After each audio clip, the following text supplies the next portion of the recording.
I thought our anniversary trip would save my marriage. Instead, my white heiress wife brought her real man along and spent the entire flight laughing at me like I was the help. What she didn't know, I owned the jet, and by the time we landed in the Mediterranean, I'd already decided they could have each other, but they'd never make it home on my plane. Some men scream when they're disrespected. I just smile, walk away, and watch everything they thought they had disappear at 40,000 feet. The silence that followed was the loudest victory I've ever won. If you're watching this, subscribe and tell me where you're from, because this story gets so much better. I woke up at 5 in the morning on our anniversary. The house was quiet. Eleanor was still asleep in the bed we'd shared for 3 years. I watched her for a moment, her blonde hair spread across the pillow, her face peaceful in the dawn light. I still believed then. I believed this trip would fix us. I believed she'd remember why we got married. I believed love could win if I just tried hard enough. I slipped out of bed and started packing my duffel bag. I'd already packed hers the night before, her favorite dresses, the shoes she liked, the perfume that cost more than my car payment. I wanted everything to be perfect. The truth is, I'd been planning this anniversary trip for months. I'd saved every extra dollar from my detailing shop. I'd worked double shifts, stayed late, took jobs on Sundays. Also, I could give Eleanor the kind of trip she deserved, a private jet to the Mediterranean, 5 days at a resort, just the two of us. I thought if I could get her away from her office, away from her mother, away from all the pressure, maybe she'd see me again, really see me the way she used to when we first met. Back then, Eleanor would show up at my shop after work. She'd sit on the hood of whatever car I was detailing and talk to me for hours. She'd laugh at my jokes. She'd ask about my day. She'd look at me like I mattered. I don't know when that stopped. Maybe it was gradual. Maybe I just didn't notice until it was too late. I zipped up my bag and carried it downstairs. The house was one of those old mansions in the nice part of town. Eleanor's family money bought it. Her name was on the deed. I'd offered to contribute, but she'd waved me off. "Don't be silly, Marcus," she'd said. "It's our house." But it never felt like ours.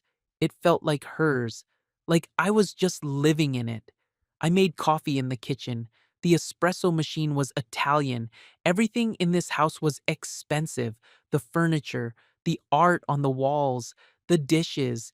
Even the coffee cups cost more than what most people spent on a week of groceries.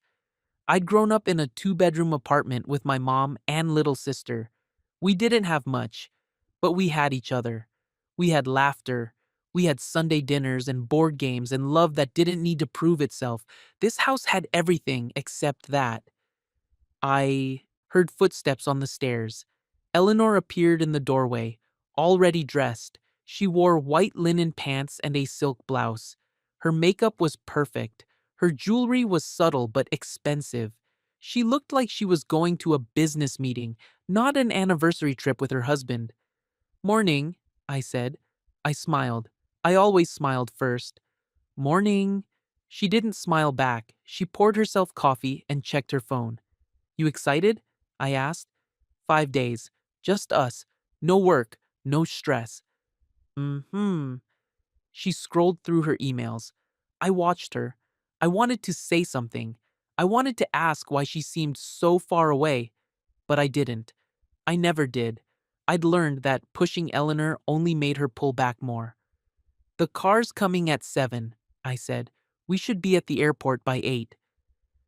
"Fine." She didn't look up. I finished my coffee in silence. I told myself it was just morning. She wasn't a morning person. She'd warm up once we got there, once we were away from everything. I still believed then. The car arrived exactly on time. A black town car. The driver loaded our bags while Eleanor stood on the porch, still on her phone. "Baby, we gotta go," I said gently. She held up one finger. "Wait." I waited. The driver cleared his throat. Eleanor finally hung up and walked to the car. She slid into the back seat without looking at me. I got in beside her. The driver pulled away from the house. Eleanor stared out the window. I stared at her. "Thank you for doing this," I said quietly. "I know you're busy. I know taking time off is hard, but it means a lot to me." "I said I'd go, didn't I?" Her voice was flat. "I know, I want you to know I appreciate it." She didn't respond. We drove in silence. The city streets gave way to the highway. Morning traffic was building. I watched the sun rise over the skyline and tried not to feel the distance growing between us. My phone buzzed. A text from Caleb. "Everything's ready. Jets fueled. Flight plan filed. You good?" I texted back, "Yeah, thanks, brother." Caleb had been my best friend since high school. He'd gone into aviation operations while I'd gotten my pilot's license and detailing business. He'd helped me arrange this whole trip, the jet, the resort, everything. He was the only person who knew the truth that Eleanor didn't know, the truth I'd kept quiet because I'd wanted her to love me for who I was, not what I had, the truth that was about to change everything. But I didn't know that yet. Not really. We arrived at the private terminal just before 8. It was small, exclusive, quiet. The kind of place Eleanor's family used all the time. The kind of place I'd never been to until I met her. The driver unloaded our bags. I tipped him. Eleanor walked ahead toward the entrance. "Mr. Hale?" A woman in a uniform greeted me at the door. "Your aircraft is ready. We'll take your bags." "Thanks." Eleanor was already inside, standing by the windows that overlooked the tarmac. Our jet was out there, a sleek Gulf Stream. Beautiful, powerful, mine. She didn't know that part yet. I walked up beside her. "Pretty, isn't it?" "It's fine." She checked her phone again. The woman from earlier approached. "We're ready for boarding whenever you are. Can I get you anything? Coffee? Water?" "No, thank you," Eleanor said without looking at her. I smiled apologetically. "We're good. Thanks." The woman nodded and stepped away. "You could be nicer," I said quietly. Eleanor finally looked at me. "Excuse me?" "She's just doing her job. And I'm just being efficient. I don't need small talk with the staff." Staff. That word again. She always said it like that. Like people in service jobs weren't quite real. Like me when she forgot I ran a detailing shop. I bit back what I wanted to say. This trip was supposed to be about reconnecting, not fighting. "Let's just board," I said. Eleanor turned back to the window. "We're waiting." "Waiting for what?" "For Blake." The name hit me like cold water. "Who's Blake?" "Blake Harrington. I told you about him." She hadn't. I would have remembered. "No, you didn't." She sighed like I was being difficult. "He's a colleague, very important to the company. I invited him to join us for the first leg." The world tilted slightly. "You invited someone on our anniversary trip?" "Just for the flight. He's going to Monaco. It made sense to share the jet." Share the jet. My jet. That she didn't know was mine. "Eleanor, there he is." She waved. I turned. A man was walking toward us. Tall, white, late 30s maybe. Expensive suit, expensive watch, expensive smile. He looked like every man Eleanor's mother had wanted her to marry. He looked nothing like me. "Eleanor?" He kissed her cheek. Too close. Too familiar. "Blake, this is my husband, Marcus." Husband. She said it like an afterthought. Blake extended his hand. "Marcus, good to meet you." I shook it. His grip was firm. Competitive. "Didn't know we'd have company," I said. I kept my voice even. "Last minute thing," Blake said. "Eleanor was kind enough to offer. You know how hard it is to book private charters on short notice?" I knew exactly how hard it was, because I owned the jet he was about to board. Eleanor was already walking toward the tarmac door. Blake followed her. I stood there for a moment, watching them. The way he walked beside her. The way she laughed at something he said. The way she didn't look back to see if I was coming. Something cold settled in my chest. I picked up my bag and followed them outside. The jet was beautiful in the morning light. Caleb had outdone himself. Everything was perfect. The paint, the interior, the crew. Eleanor climbed the stairs first. Blake followed close behind. I came last. Inside, the cabin was luxury. Cream leather seats, polished wood, soft lighting. I'd spent a year restoring this plane. Every detail, every inch. Eleanor had never asked where I got the money for this trip. She'd never asked how I'd arranged a private jet. She'd just assumed I'd gone into debt, or borrowed from family, or maybe she didn't think about it at all. The flight attendant greeted us. "Welcome aboard. We'll be departing shortly. Please, make yourselves comfortable." Eleanor took a seat by the window. Blake sat beside her, not across from her, beside her. I stood in the aisle, my bag still in my hand. "Marcus?" Eleanor looked at me. "Aren't you sitting?" I looked at the empty seats across from them, at the space that was clearly meant for me, away from my wife. "Yeah," I said, "I'm sitting." I moved past them to the rear cabin. There were seats there too, quieter, more private. I sat down and buckled in. Through the gap in the seats, I could see them. Eleanor was showing Blake something on her phone. They were laughing, close, comfortable, like I wasn't there. The engine started. The flight attendant went through the safety briefing. Eleanor didn't listen. Neither did Blake. I'd heard it 100 times anyway. I knew every emergency procedure, every system on this plane. We taxied onto the runway. The acceleration pushed me back into my seat. The nose lifted. The ground fell away. I watched the city disappear below us, and I realized something. This wasn't going to be the trip that saved our marriage. This was going to be the trip that ended it. We leveled off at cruising altitude. The seatbelt sign went off. The flight attendant came through with drinks. "Champagne?" she offered. "Please," Eleanor said. Blake nodded. She looked at me. "Sir?" "Water's fine, thanks." She brought their champagne first. Crystal glasses, expensive bottles. They toasted. "To new ventures," Blake said. "To success," Eleanor replied. They clinked glasses. They drank. They didn't include me. I sipped my water and looked out the window. Clouds below us. Blue sky above. I'd dreamed of flying since I was a kid.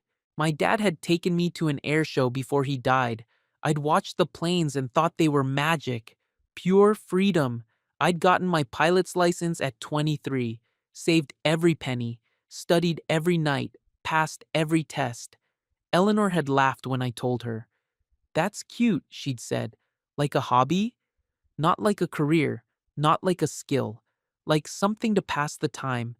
I'd never corrected her. I'd let her think I was just a guy who detailed cars and had a cute hobby. I'd let her underestimate me.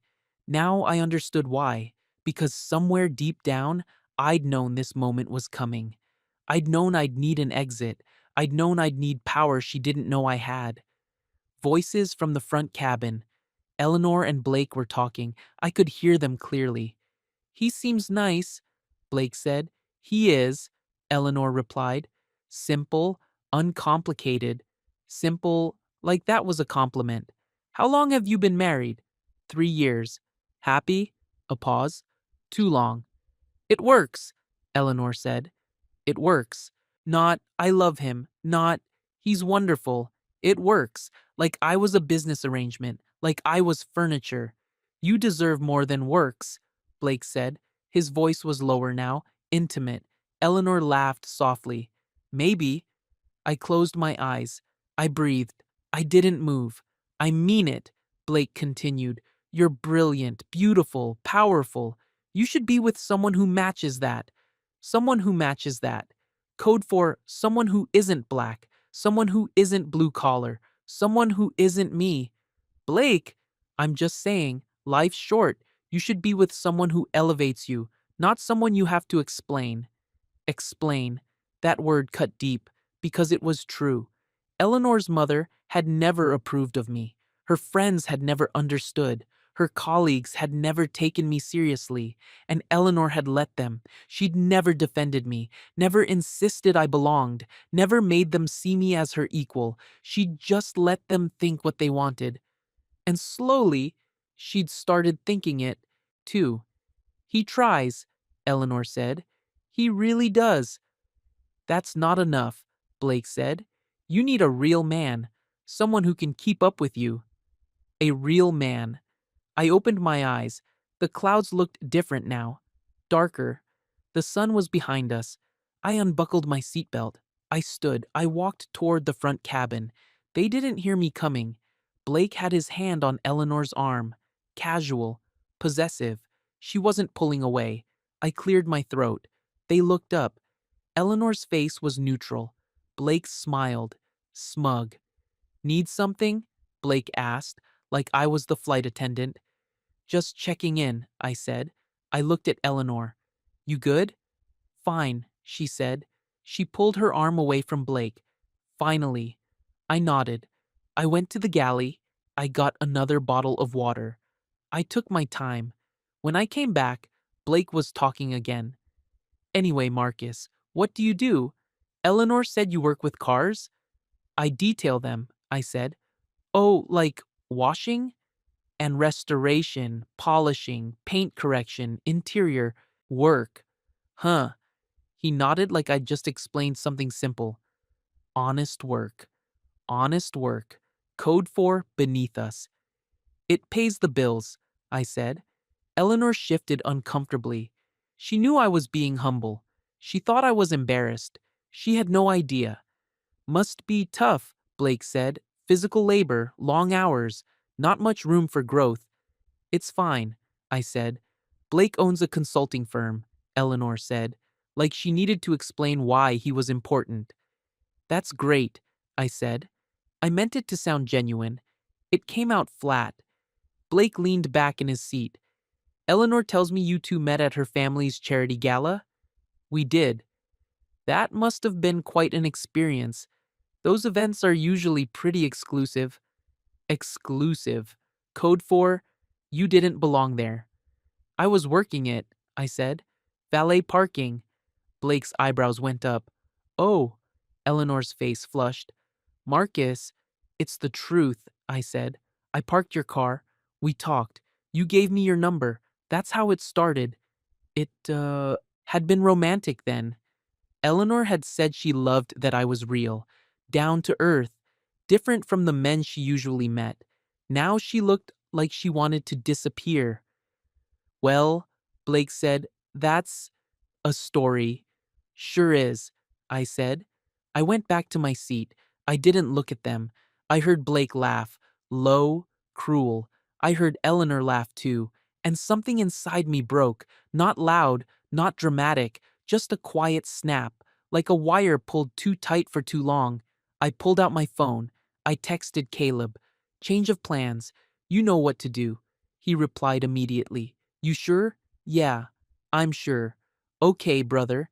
Consider it done. I put my phone away. I looked out the window. We were over the ocean now, hours from land, hours from anywhere. Eleanor had humiliated me for the last time. Blake had disrespected me in my own plane. They thought I was powerless, simple, easy to dismiss. They were about to learn different. I closed my eyes and waited for landing. Everything was about to change. The Mediterranean coastline appeared below us like a painting. Blue water, white buildings, green hills in the distance. Beautiful. I'd planned to share this view with Eleanor. Just the two of us. I'd imagined her holding my hand as we descended, maybe kissing me, maybe remembering why we fell in love. Instead, she was leaning over Blake, pointing out landmarks, their heads close together. Too close. The landing was smooth.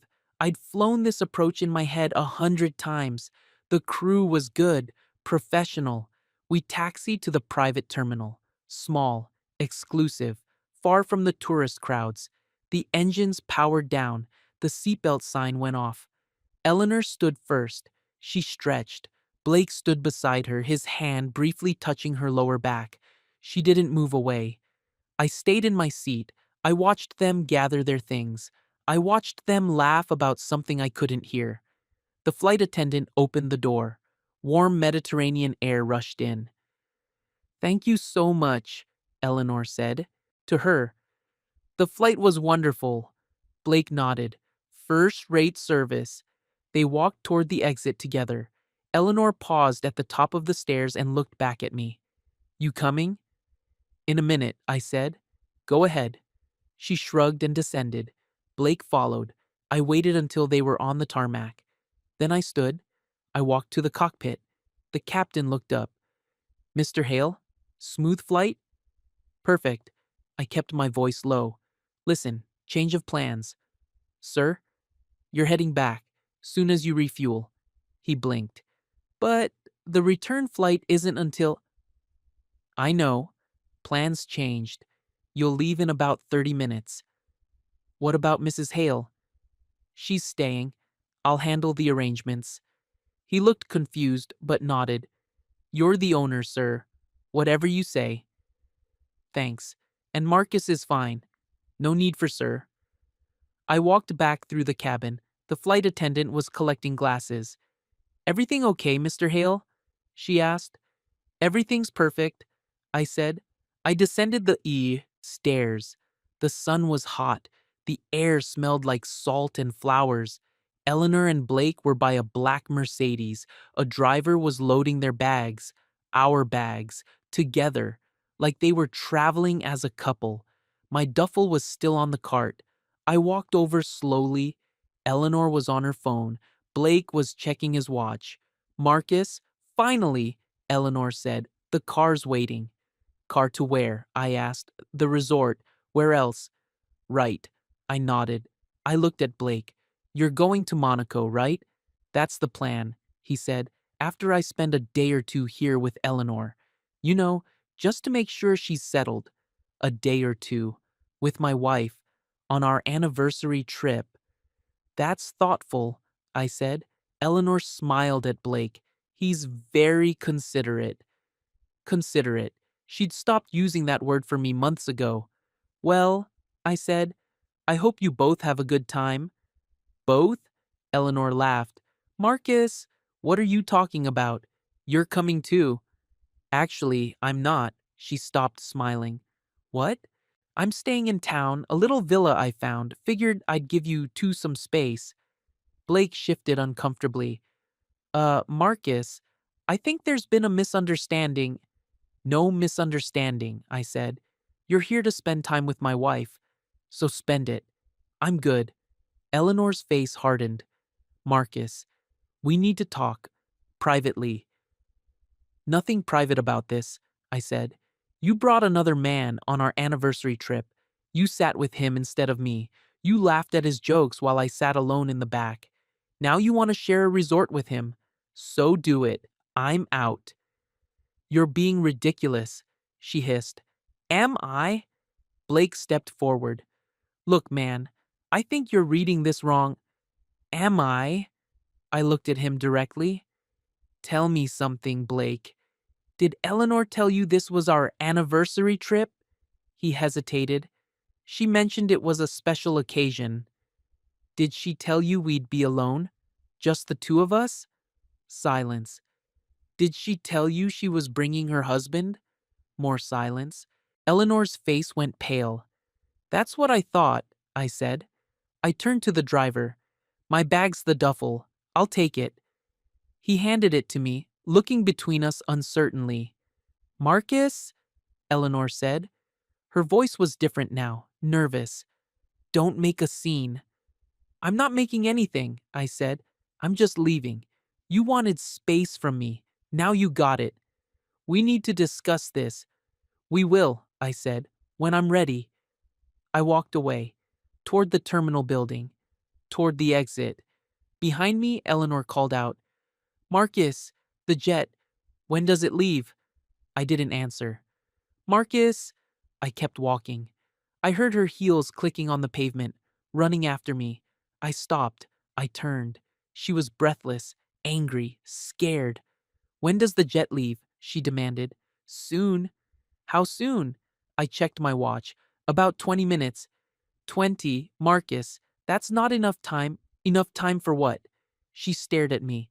To get our things, to get back to the States. We need to talk. We need to fix this. You should have thought about that before, I said. Before what? Before you humiliated me, before you brought him, before you treated me like I was nothing. Her eyes filled with tears. Real ones. Maybe? I didn't mean. Yes, you did, I said quietly. You meant every bit of it. You've been meaning it for a while now. Marcus, please. Behind her, Blake was standing by the Mercedes, watching, waiting. You should go, I said. Blake's waiting. You wouldn't want to keep a real man waiting.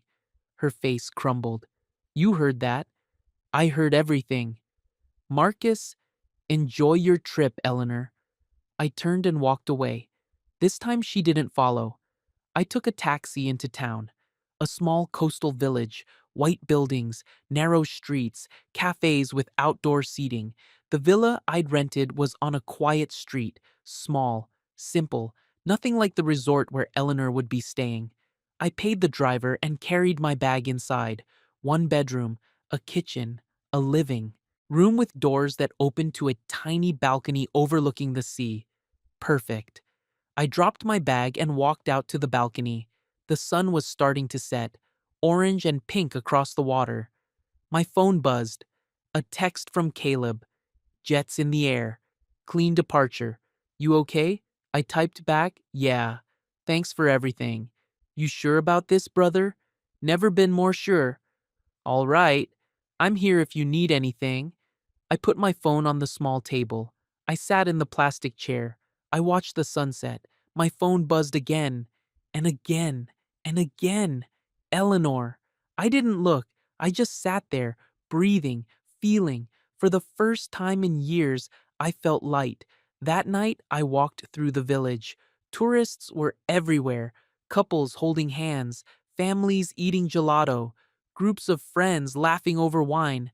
I found a small restaurant, outdoor seating, a menu in Italian and broken English. Table for one? The host asked. Please. He seated me by the edge of the patio. A good spot. I could see the street, the people, the life happening around me. A waitress came over, young, friendly smile. Good evening, something to drink? Red wine, I said. Whatever you recommend. She nodded and disappeared.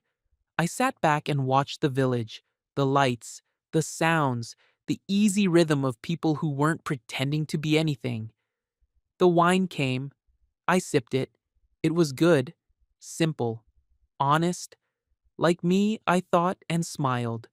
My phone was in my pocket, silent now. I'd turned off the vibrations. I knew Eleanor was panicking. I knew she was probably calling everyone, her mother, her lawyers, her friends. I knew Blake was probably long gone. Men like Blake didn't stick around when things got complicated. They wanted the fun parts, the champagne, the private jets, the beautiful women who made them feel important.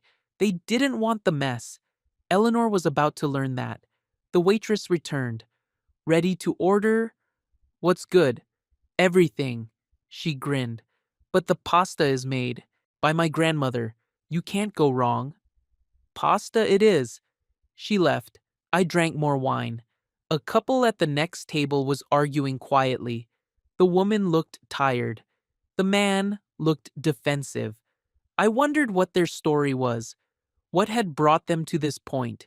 Whether they'd fix it or let it break. I used to think love was enough. Now I knew better. Love without respect was just slow destruction. Love without equality was just control wearing a gentle face. Eleanor had loved me, in her way, but she'd never respected me, and I'd let her get away with it because I'd thought if I was patient enough, if I was good enough, if I loved her hard enough, she'd change. But people don't change. Not really. Not unless they want to. And Eleanor hadn't wanted to. The pasta came. It was incredible, rich, flavorful, made with care. I ate slowly. I savored it. I thought about my life before Eleanor, working at my shop, hanging out with Caleb, Sunday dinners with my mom and sister. Simple, good. Then I thought about the past 3 years, the big house that never felt like home. The parties where I was introduced as Eleanor's husband, like that was my only identity. The quiet comments from her mother about potential and upward mobility. The slow erosion of myself. I finished the pasta, the wine. I paid the bill and left a good tip. I walked back to the villa slowly, taking in everything: the warm air, the distant sound of music, the smell of the sea. I climbed the stairs to my room. I opened the balcony doors. I lay on the bed and listened to the waves. My phone was still in my pocket, still silent. I pulled it out. 43 missed calls, 27 text messages, most from Eleanor, a few from her mother, one from Blake. I opened Eleanor's messages first. Marcus, where are you? The jet left, Marcus. The jet left without us. You need to call me right now. This isn't funny. Blake is furious. My credit cards aren't working. Marcus, please, we need to talk. I'm sorry. Please just tell me you're safe. I'm scared. I read them all. I felt nothing. No satisfaction, no guilt, no anger. Just emptiness where she used to be. I opened Blake's message. Your wife is a mess. Thanks for nothing, man. I deleted it. I opened Vivian's message. Eleanor's mother. Marcus, I don't know what game you're playing, but you need to fix this immediately. Eleanor is stranded. This is unacceptable. Call me. I stared at that one for a long time. Vivian Whitmore, the woman who'd never thought I was good enough for her daughter. The woman who'd made snide comments about my background, my education, my work. The woman who'd raised Eleanor to think she was better than everyone else. I blocked her number. Then I put my phone face down on the nightstand. I closed my eyes, and I slept better than I had in 3 years. I woke up to sunlight streaming through the balcony doors, the sound of the sea, the smell of salt air. For a moment, I didn't remember where I was. Then it all came back. I stretched. I felt good, rested. I checked my phone, more messages. I ignored them. I showered. I dressed in shorts and a t-shirt. I went downstairs and found a cafe. Buongiorno, the woman behind the counter said. Buongiorno, I replied. Coffee, please, and whatever that is. I pointed to a pastry. She smiled and prepared it. I paid. I sat outside. The village was waking up. Shop owners opening their doors. Old men sitting on benches. A woman sweeping her stoop. Normal life, beautiful in its simplicity. My phone rang. Eleanor. I declined the call. It rang again immediately. I declined it again. A text came through. Marcus, please, I just need to know you're okay. I typed back, I'm fine. 3 dots appeared. She was typing. Where are you nearby? Marcus, we need to talk face to face. Not yet. When? When I'm ready. This isn't fair. I stared at that message. This isn't fair. She'd brought another man on our anniversary trip. She'd humiliated me in front of him. She'd let him disrespect me. She'd laughed at his jokes about real men. And now I was being unfair. I didn't respond. I finished my coffee. I walked through the village. I found a bookstore. I bought a novel in English. I found a spot on the beach. I read. The sun was warm. The water was clear. People swam and laughed and lived. And I was alone. But alone felt better than being with someone who made me feel small. Around noon, a woman approached me on the beach. Excuse me, she said in accented English. You dropped this. She held out my sunglasses. I must have left them at the cafe. Oh, thank you. I took them. I didn't even notice. Americans never do. She smiled. You're on vacation? Something like that? Alone? I hesitated. Yeah, alone. Me too, she said. Well, not alone. I work at the resort up the hill. But I'm on break. She was pretty, late 20s, dark hair, kind eyes. I'm Sophia, she said. Marcus. Nice to meet you, Marcus. She gestured to the spot next to me. Mind if I sit? Just for a moment. Go ahead. She sat. She looked out at the water. Beautiful, isn't it? She said. Yeah? You seem sad. I looked at her. What makes you say that? I work with tourists all day. I can tell. Happy people read different. They look around more. You're looking away from something. She was right.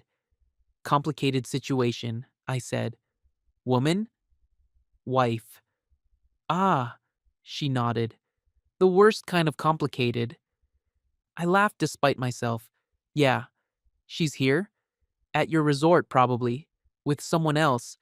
Sophia's eyebrows went up. Oh, yeah, I'm sorry. Don't be. I'm the one who left her there. She studied me. Good for you. Yeah? Yeah? Nobody should make you feel small, especially not the person who's supposed to love you. I looked at her. Really looked. You sound like you know something about that, I said. Everyone knows something about that, she said. We just don't all have the courage to walk away. She stood, brushed sand off her legs. I should get back, but if you need anything while you're here, recommendations, directions, someone to talk to, I'm usually at the resort, concierge desk. Thanks, Sophia. Enjoy your book, Marcus. She walked away. I watched her go. My phone buzzed. Another message from Eleanor. Blake left. He took a flight to Monaco. He said I was too much drama. Marcus, I'm alone here. Please. I read it twice. Blake had left. Of course he had. Eleanor was alone, finally understanding what it felt like. I put my phone away. I went back to my book. The sun moved across the sky. The beach emptied as afternoon turned to evening. And I stayed there, reading, thinking, healing. For the first time in a long time, I was exactly where I needed to be. 3 days passed like that. Quiet mornings, long walks, books on the beach, meals at small restaurants where nobody knew me. I'd stopped checking Eleanor's messages. There were too many, dozens, then hundreds. At first, they were angry, then desperate, then something else, something that sounded almost like understanding. But I wasn't ready, not yet. On the fourth morning, I was having breakfast at my usual cafe when Sophia appeared. Mind if I join you? She asked. Please. She sat down with her coffee. She looked tired. Long shift? I asked. You could say that. She sighed. Your wife is persistent. I froze. What? Eleanor Whitmore Hale. She's been at the resort since you arrived.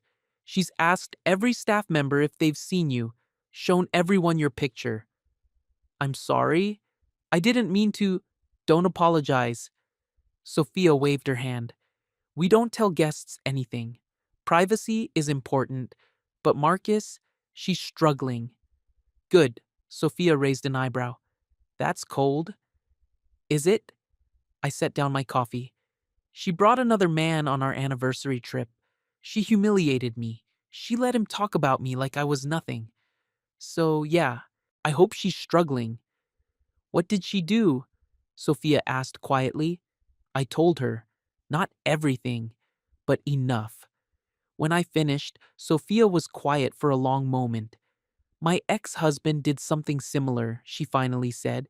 He took me to his company retreat, spent the whole week flirting with his assistant. When I got upset, he said I was being insecure. What did you do?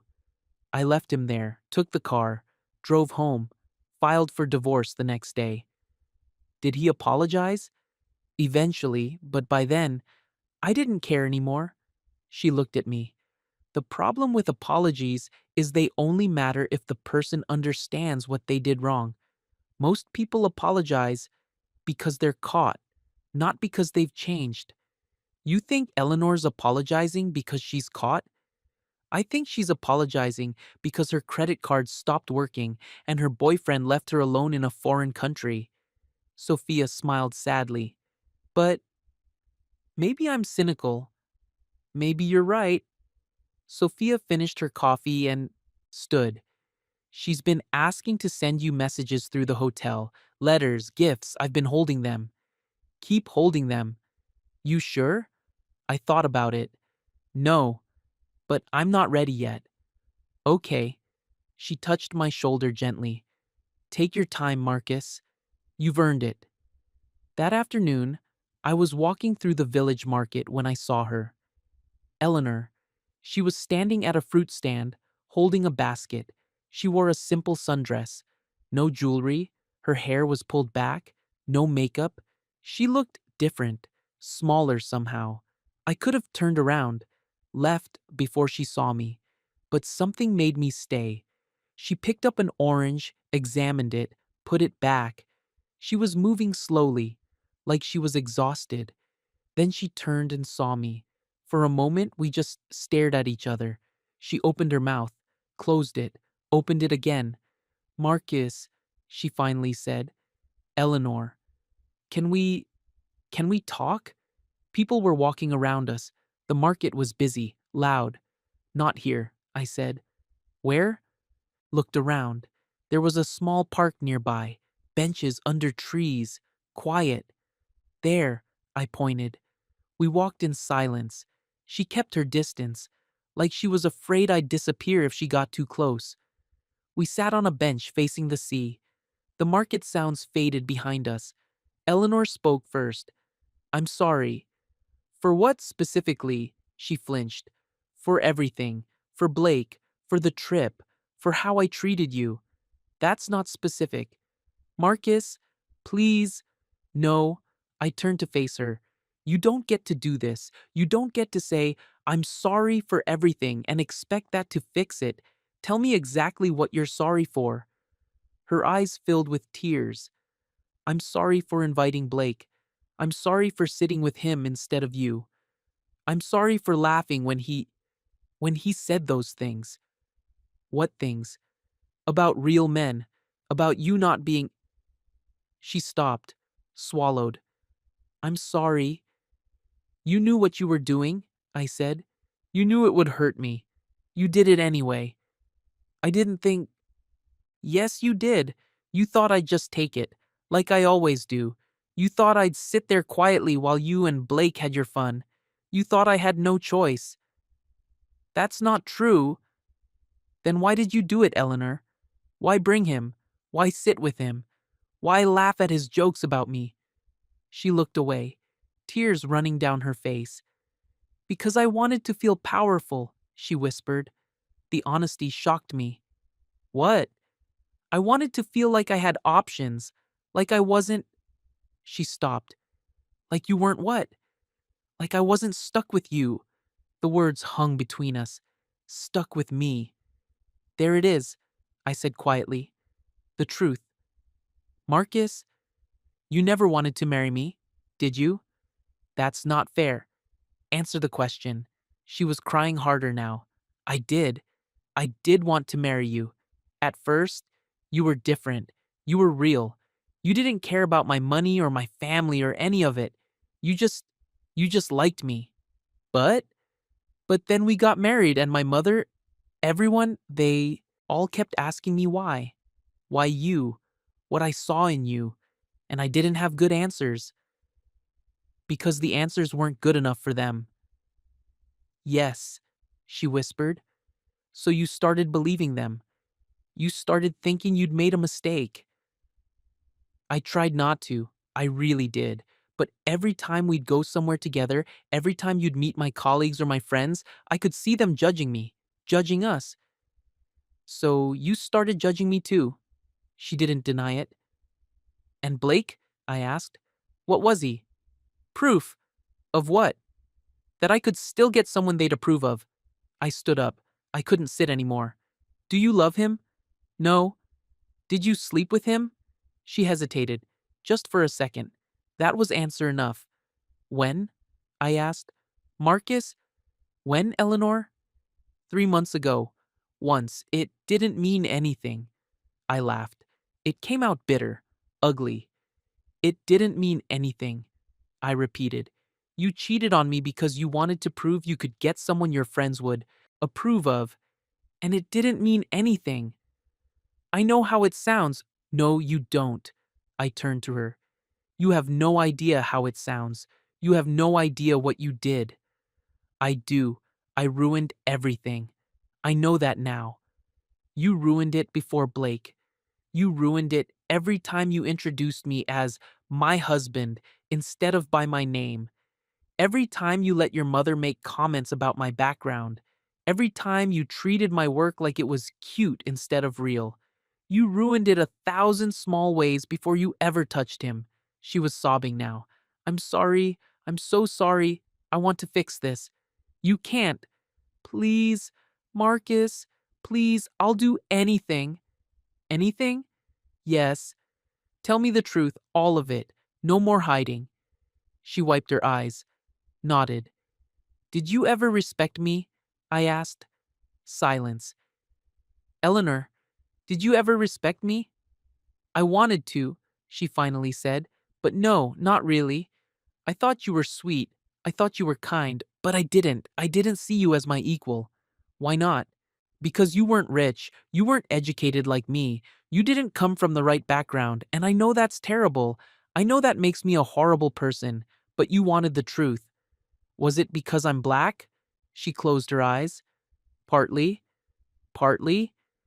My mother she always said I should marry someone who looked like success, someone who fit the image, and you didn't fit, and I let that poison me. You let it poison us. Yes? I sat back down, not close to her, just tired. I loved you, I said. Really loved you. I would have done anything for you. I know. But you couldn't love me back. Not really, because you were too busy being ashamed of me. I wasn't ashamed. Yes, you were. That's why you kept me away from work events. That's why you never posted pictures of us. That's why you introduced Blake to everyone but kept me in the back of the jet. She couldn't argue. Here's what's going to happen, I said. I'm going to finish my vacation. Alone. Then I'm going home. And I'm going to file for divorce. No, Marcus, no. And you're going to sign the papers. No lawyers. No fighting. You're going to let me go. Please. Because here's what you don't know, Eleanor. I looked at her directly. I'm not stuck with you. I was never stuck. I stayed because I loved you. But you killed that. So now I'm choosing to leave.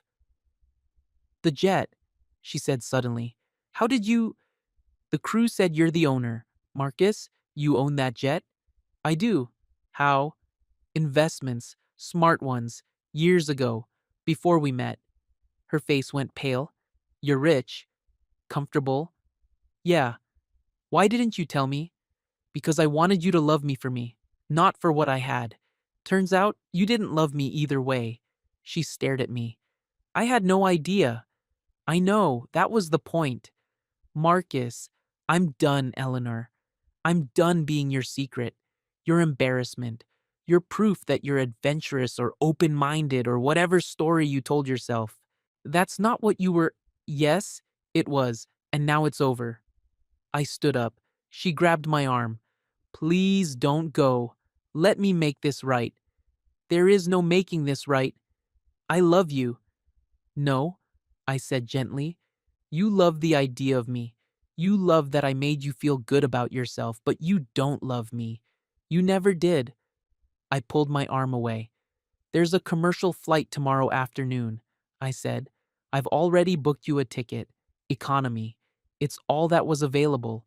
You can pick it up at the airport. You're sending me home? Alone? You asked for one last favor. That's it. Come with me, please. We can talk on the plane. We can fix this. There's nothing to fix. I walked away. She called after me. Marcus, Marcus, please.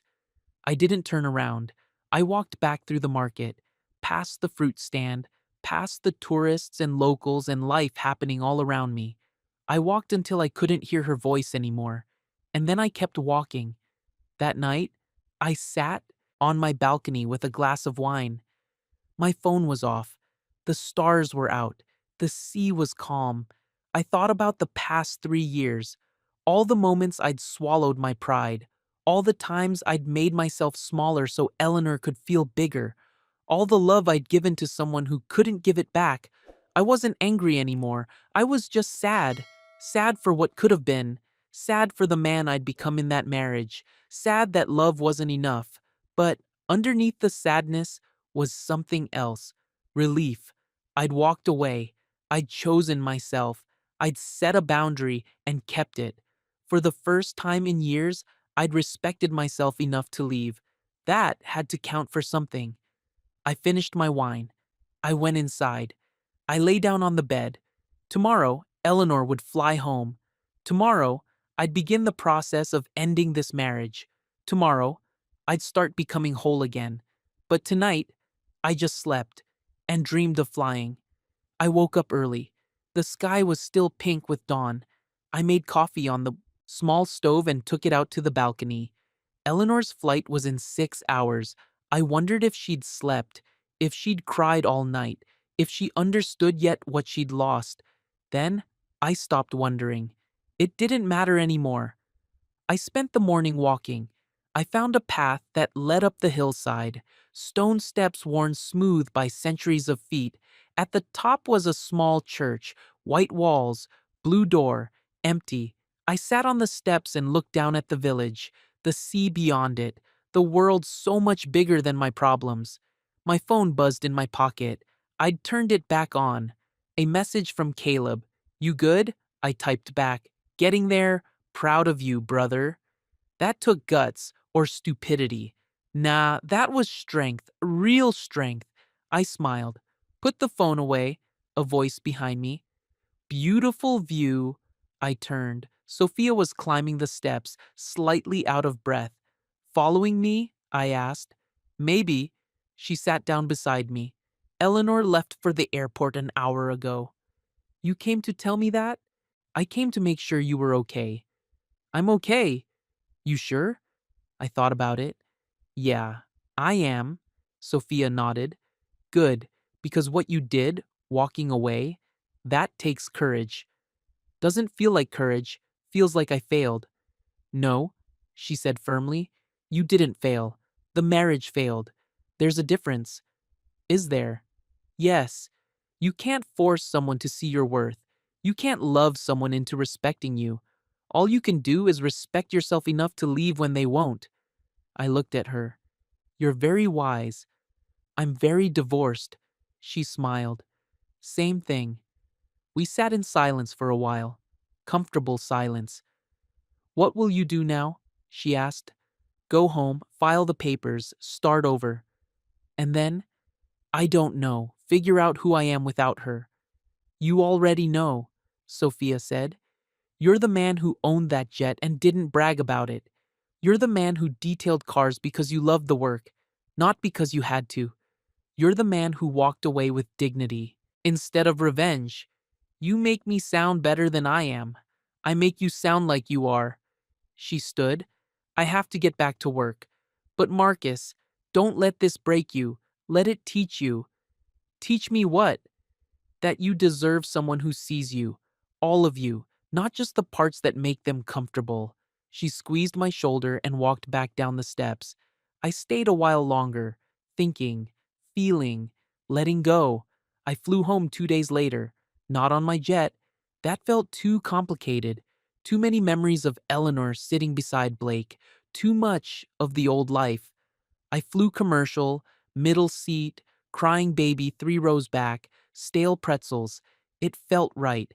I landed at night, took a cab to my mom's house instead of the mansion. She opened the door before I could knock. "Marcus." She pulled me into a hug, tight, long. "Hey, Mama. You okay, baby?" Getting there. She led me inside. The house smelled like it always did, like home, like safety. My sister Jada was in the living room. She jumped up when she saw me. "About time you came to your senses," she said. "Jada," my mom warned. "What?" "He knows I never liked her." "You never said that." "Because you loved her." Jada hugged me. "But yeah, I never liked her. She looked at you like you were a project." My mom swatted her. "Enough. He's hurting." I'm okay, I said, and I meant it. We sat around the kitchen table. My mom made tea. Jada made me tell them everything. When I finished, my mom was quiet for a long time. You did the right thing, she finally said. Did I? Yes, baby, I know you loved her, but she didn't honor you, and no amount of love can fix that. I should have left sooner, maybe, or maybe you needed to stay long enough to know for sure. Jada leaned forward. Marcus, you own a jet, and she thought you were broke. How did she not know? I shrugged. I never told her. She never asked. That's the problem right there, Jada said. She never asked. She never cared to know you, just the version of you she wanted. My mom reached across and took my hand. What are you going to do now? Divorce? Move out of that house. Start fresh. Where will you live? I don't know yet. Maybe get a condo downtown. Something simple. You're welcome here anytime, my mom said. I know, Mama. Thank you. We talked late into the night about everything and nothing, about the marriage, about my plans, about their lives, normal conversation, family conversation. I'd forgotten how good it felt. The next morning, I went to the mansion, our house, Eleanor's house. She wasn't there. I knew she wouldn't be. She'd probably gone to her mother's. I packed my things, clothes, books, my tools from the garage, pictures of my family. I left everything she'd bought me, the expensive watches, the designer clothes, the gifts that were never really about me. I left my key on the kitchen counter, and I left. The divorce took 3 months. Eleanor didn't fight it. She signed everything, split everything fairly. She sent one letter through her lawyer. I almost didn't read it, but I did. Marcus, I know I don't deserve your forgiveness. I know I hurt you in ways I can't undo. But I need you to know something. You were the best man I ever knew. You were kind when I was cold, patient when I was cruel, honest when I was hiding. I ruined us, not because you weren't enough, because I wasn't. I was too scared to be seen with someone who didn't match what I thought success looked like. I was too weak to stand up to my mother, too shallow to see what really mattered. By the time I understood who you really were, who you'd always been, it was too late. I don't expect you to forgive me. I don't deserve it, but I want you to know that you changed me. That trip, being stranded, watching you walk away, it broke something in me that needed to break. I'm in therapy now. I'm working on myself. Not for you, for me. So I never hurt someone like that again. I hope you find someone who sees you from the beginning, someone who never makes you prove your worth, someone who loves you the way you loved me. You deserve that from me. I'm sorry I couldn't give it. Eleanor. I read it twice. Then I folded it and put it away. It was a good apology, maybe even a real one, but it didn't change anything. 6 months after the trip, I was back at my detail shop, working on a vintage Mustang, hands dirty, music playing, peace. The bell above the door chimed. I looked up. Sophia. Hey, I said, surprised. What are you doing here? I took a job in the city, hotel management, started last week. That's great. Congratulations. Thanks. She walked closer, looked at the car. Beautiful. It will be, once I'm done. I believe that. We stood there awkwardly. Then she smiled. I was wondering if you'd want to grab coffee sometime. No pressure, just coffee. I studied her kind eyes, her honest smile. I'm not looking for anything serious, I said. I'm still healing. I know, me too, remember? She handed me a card. My number, if you change your mind. She turned to leave. Sophia, she stopped. Thursday, there's a good cafe downtown. She smiled. Thursday works. Thursday came. We met at the cafe, talked for 2 hours about nothing important, everything important. She didn't ask about my money, my past, my pain. She just listened, laughed, shared her own stories. At the end, she said, "Same time next week?" "Yeah," I said. "Same time." It wasn't love. Not yet. Maybe never. But it was honest. It was light. It was two people who'd been broken learning to be whole. That was enough. A year after the trip, I saw Eleanor at a charity event. I'd been invited to speak about my business. She was there with her company. She looked different, softer somehow, less sharp. She saw me. Our eyes met across the room. She gave a small smile, sad, knowing. I nodded back. Then I turned away. There was no anger, no bitterness, just distance, the healthy kind. 2 years after the trip, I was flying again, not for work, not for escape, just for joy. I took the jet up on clear mornings, alone or with Caleb or sometimes with Sophia, who'd become something between a friend and something more. We never rushed it, never pushed, just let it grow naturally. One morning, she sat beside me in the cockpit. "You're happy," she said. "I am." "Because of me?" "Because of me," I said. "You're just a bonus." She laughed. "Good answer." We flew over the coast, sunrise painting everything gold. "Do you ever think about her?" Sophia asked. "Sometimes. Not as much."